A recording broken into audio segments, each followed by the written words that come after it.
bien de choisir Evi Télévision pour vous informer, mesdames et messieurs, dès partout où vous nous suivez. Bonsoir et bienvenue dans ce journal. Mais avant tout, voici les grands titres. Félix Tshisekedi, président de la République démocratique du Congo, a rendu public une ordonnance portant mesures collectives. Il ressort de cette dernière que le chef de l'État a voulu marquer d'un caractère particulier d'humanité, de pardon et de justice le 60e anniversaire de l'accession du pays à l'indépendance. Vous en saurez plus dans ce journal. Le déconfinement de la commune de la Gombe est désormais une réalité. Les activités sont au beau fixe, même si le marché central Zando a été partiellement déconfiné, chose qui suscite des mécontentements. Et en sport, c'est le report du championnat d'Afrique des Nations CHAN et de la Coupe d'Afrique des Nations CAN pour cause des persistances de la Covid-19 qui fait actualité. Merci de la confiance renouvelée aux informations des Evi Télévision. Le journal, c'est tout de suite.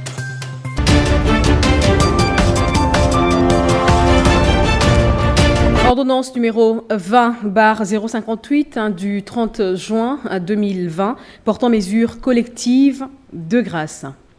Le président de la République, vu la Constitution telle que modifiée par la loi numéro 11/002 du 20 janvier 2011 portant révision de certains articles de la Constitution de la République démocratique du Congo du 18 février 2006, spécialement en ses articles 69, 79, 87 et 221.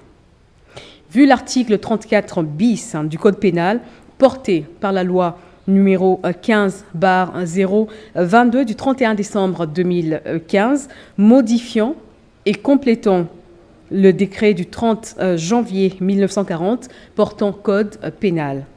Voulant marquer d'un caractère particulier d'humanité, de pardon et de justice le 60e anniversaire d'accession du pays à l'indépendance, sur proposition du vice-premier ministre, ministre de la Justice et garde des Sceaux, ordonne. Article 1er. La remise de la peine restant à exécuter est accordée à toute personne condamnée à une peine de servitude pénale ou des travaux forcés inférieurs à 5 ans par décision judiciaire devenue irrévocable à la date du 30 juin 2020. Article 2. La réduction de 5 ans de la peine restant à subir est accordée à toute personne condamnée à une peine de servitude pénale ou des travaux forcés égale ou supérieure à 5 ans par décision judiciaire devenue irrévocable à la date du 30 juin 2020. Article 3. La commutation de la peine de mort en celle de servitude pénale à perpétuité est accordée à toute personne condamnée par décision judiciaire devenue irrévocable à la date du 30 juin 2020. Article 4. La commutation de la peine de servitude pénale à perpétuité en celle de 20 ans de servitude pénale principale est accordée à toute personne condamnée par décision judiciaire devenue irrévocable à la date du 30 juin 2020. Article 5. La remise, la réduction et la commutation des peines prévues aux articles 1, 2, 3 et 4 ci-dessus ne sont pas accordées 1. Aux condamnés fugitifs ou latitants, 2. Aux personnes condamnées pour les crimes contre la paix et la sécurité de l'humanité et aux peines prévues par la loi numéro 15/022 du 31 décembre 2015, modifiant et complétant le décret du 30 janvier 1940 portant le Code pénal. 3. Aux personnes condamnées, excepté celles qui l'ont été par l'arrêt rendu sous RP numéro 1078/2002 par la Cour d'ordre militaire en date du 7 janvier 2003 pour les infractions ci-après. Violences sexuelles, détournement et concussion, corruption, rémunération illicite, assassinat, meurtre, vol à main armée, association des malfaiteurs, atteinte à la sûreté intérieure et extérieure de l'État, détention illégale d'armes de guerre et de toute infraction contre l'autorité de l'État et l'intégrité du territoire. Article 6.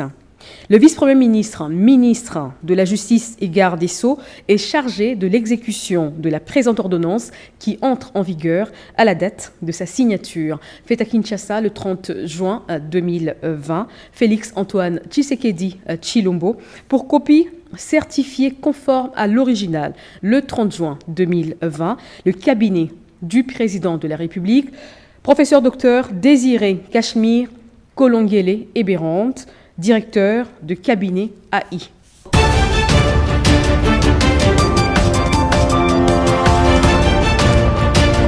Le président de la République nous a fait l'honneur de nous recevoir et nous sommes venus le voir par rapport à la situation actuelle qui traverse notre pays, spécialement en ce qui concerne le pouvoir judiciaire.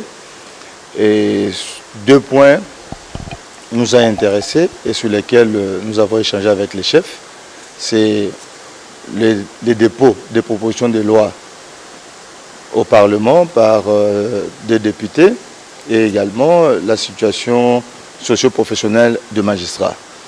Et c'est sur ces 2 points que nous avons échangé avec le président de la République. En ce qui concerne le premier ainsi que même le deuxième point, le président a été très attentif et il a promis de nous accompagner en ce qui concerne d'abord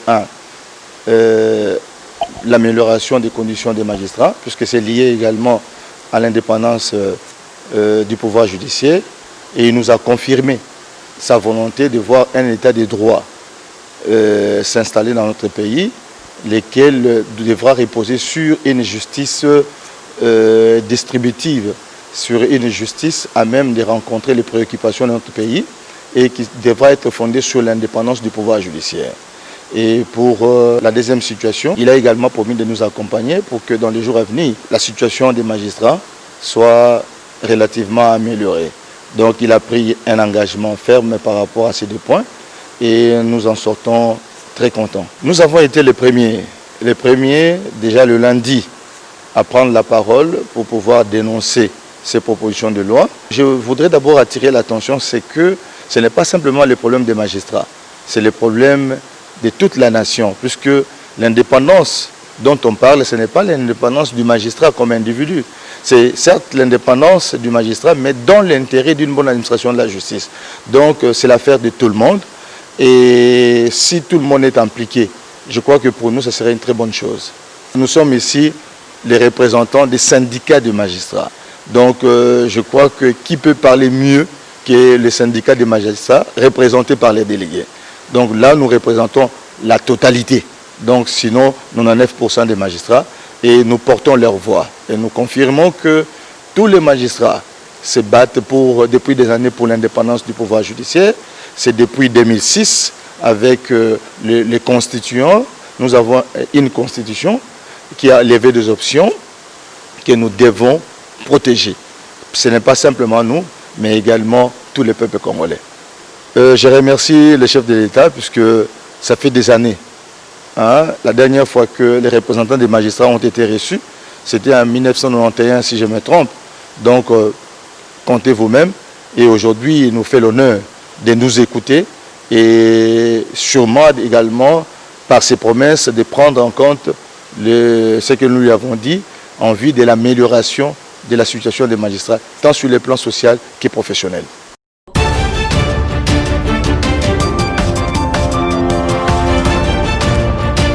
« 60 ans après l'accession de la RDC à son indépendance, la population congolaise dresse un bilan mitigé. Il y a du positif et du négatif. Le positif, je le situe dans l'élévation du premier président de la République en tant qu'héros national. Pour le négatif, vraiment le social, c'est zéro. Je prends mon exemple, j'ai au moins 6 mois qu'on ne me paie pas mon salaire. Comment est-ce que je peux dire que le bilan est positif? Le bilan est très mitigé. Vraiment, il n'y a rien de spécial pour nous, population. Au vu de ce qui précède, la population garde espoir d'un avenir meilleur. Les années à venir, c'est que la justice marche normalement. C'est ce que je vais dire. C'est la justice qui peut nous amener à avoir un beau pays. Tant que la justice ne marche pas, le pays ne marchera pas. Toutefois, les personnes rencontrées ont clamé haut et fort l'indépendance de notre pays. En ce 60e anniversaire de l'indépendance, toutes les langues convergent quant au vœu de voir la RDC être un État vivant dans l'unité parfaite de son peuple.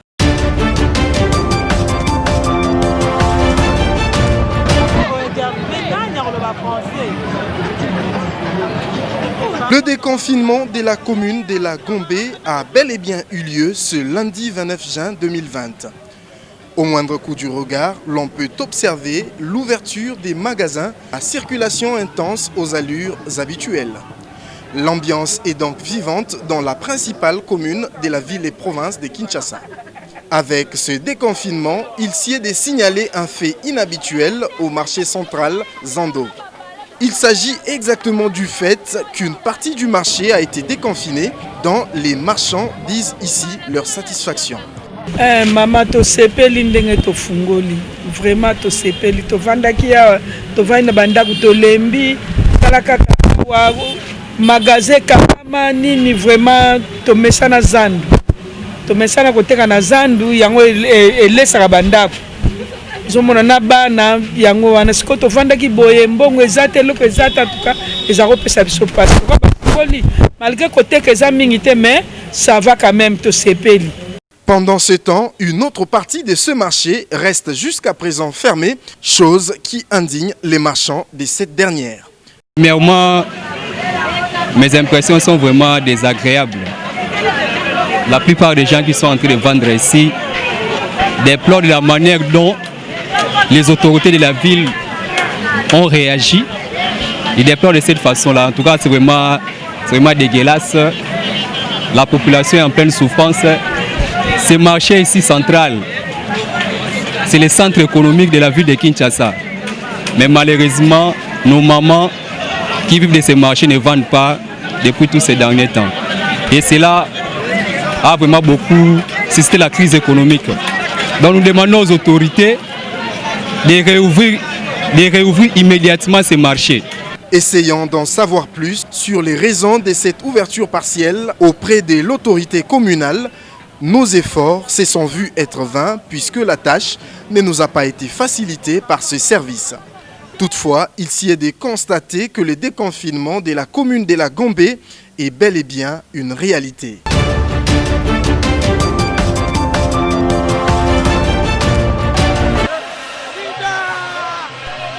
C'est désormais officiel grâce à une réunion en vidéoconférence tenue le mardi 30 juin par le comité exécutif de la CAF. Il a été décidé de reporter plusieurs compétitions africaines de football à cause de la pandémie du coronavirus. Le championnat d'Afrique des Nations, CHAN, tournoi réservé aux joueurs évoluant sur le continent, qui était prévu en avril 2020, a été reporté en janvier 2021, prenant ainsi la place de la Coupe d'Afrique des Nations CAN. Cette dernière est par ailleurs décalée d'un an, soit en janvier 2020. Il est à souligner que les deux compétitions africaines se joueront au Cameroun. Par contre, la CAN féminin prévue cette année a été annulée. La RDC qui est désormais sur le toit d'Afrique.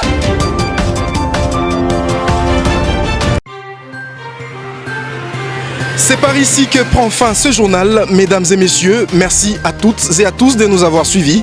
Restez en compagnie du programme des EVI Télévision, la chaîne événementielle.